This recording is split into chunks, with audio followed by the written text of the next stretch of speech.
La enigmática cultura merindense, predecesores del antiguo Egipto o pobladores que se extinguieron antes de su llegada. Aunque estamos acostumbrados a leer acerca de reyes y grandes faraones egipcios, de gigantescos monumentos como las pirámides y las mastabas, la civilización egipcia no surgió de la nada, sino que se desarrolló a partir de culturas prehistóricas en torno al delta del Nilo. La más antigua, y quizá una de las más misteriosas, que está considerada como el posible origen de la posterior civilización egipcia, es la cultura merindense, que floreció aproximadamente desde el final del sexto milenio antes de Cristo hasta principios del cuarto milenio antes de Cristo.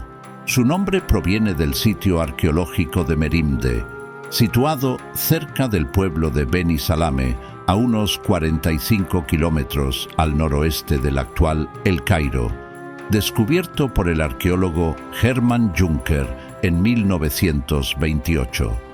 Juncker excavó el yacimiento hasta 1939. Sin embargo, los resultados nunca se publicaron, ya que toda la documentación se perdió durante la Segunda Guerra Mundial. Hubo que esperar a las excavaciones del Instituto Arqueológico Alemán entre 1977 y 1982 para obtener los primeros estudios sistemáticos. Según Joan M. Rowland, el asentamiento neolítico de Merimde es único, ya que proporciona las pruebas más antiguas de un asentamiento neolítico construido en el norte de África.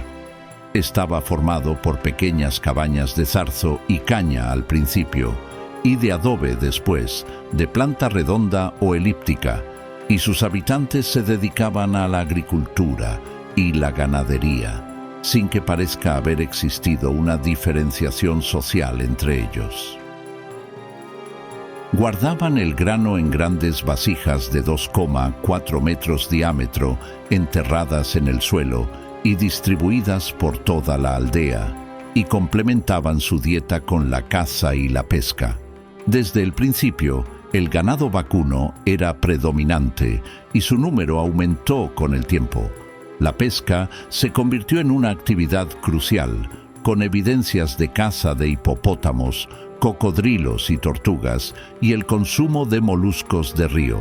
Esta orientación hacia los recursos acuáticos destaca la adaptación de los merindenses a su entorno y su habilidad para explotar los recursos del Nilo. Fabricaban tazones y cuencos de cerámica sorprendentemente creados sin aditivos para endurecer la arcilla, una técnica avanzada para su tiempo. Entre los pequeños artefactos que creaban se encuentran ídolos humanos, figurillas de toros, joyas hechas de conchas de agua dulce y perlas de huevo de avestruz. Estos objetos indican una red de intercambio extendida hasta el Mar Rojo, ya que muchas de las especies de conchas encontradas no son nativas de la región.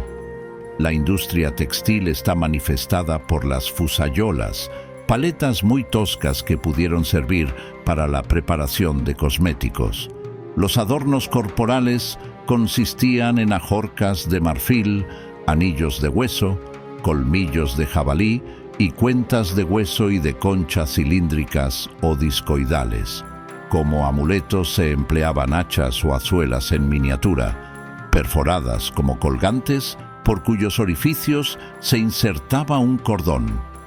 Pese a no haberse encontrado restos de lino o de tejidos, se puede estar seguro de que conociesen la práctica de tejer, puesto que se ha encontrado un uso de terracota. Son características del arte merindense las figurillas de terracota, como la conocida cabeza del ídolo datada en el cuarto milenio antes de Cristo, que constituye la primera representación humana encontrada en Egipto, tallada con apenas 5 huecos esquemáticos que representan los ojos, la nariz y la boca en un bloque ovalado. Probablemente se utilizaba en rituales religiosos sobre algún soporte. En general, las manifestaciones artísticas son escasas y hechas siempre en terracota, reduciéndose a un modelo de barco, una estatuilla de animal y numerosas figurillas antropomórficas de difícil interpretación debido a su aspecto grotesco. Sin duda, el objeto artístico más representativo de la cultura merindiense es una cabeza ovalada de 12 centímetros con 2 agujeros abiertos por los ojos, una nariz plana y una pequeña boca abierta, que representa el primer reflejo esquemático de una cara. Los numerosos orificios esparcidos por el cráneo permiten suponer la presencia de vello capilar, y en el mentón indican que hubo barba. Uno de los hallazgos más intrigantes de la cultura merindense es la falta de cementerios. En su lugar, los muertos eran enterrados frente a sus antiguas casas, en fosas ovaladas y en posición fetal, y mirando hacia la entrada, sin ningún tipo de ajuar ni ofrendas. Los niños, probablemente no considerados todavía miembros de pleno derecho de la comunidad, eran simplemente arrojados a las fosas de desechos del asentamiento. La mayoría de los esqueletos enterrados de esta manera y encontrados durante las excavaciones eran dolicocéfalos, es decir, su cráneo era más largo de lo normal en relación con el ancho, algo habitual en las culturas predinásticas de Egipto. La cultura merindense muestra una interesante transición de influencias culturales. Inicialmente vinculada con el suroeste asiático, sus conexiones se desplazaron hacia el ámbito africano hasta consolidarse como una cultura neolítica autóctona del Bajo Egipto, influenciando a culturas neolíticas posteriores como la Fayum y la Maadi. Algunos investigadores creen que la cabeza, que mide unos 12 centímetros, se complementaba con pelo y barba hechos de plumas que se insertaban en los pequeños agujeros que hay alrededor de la cara.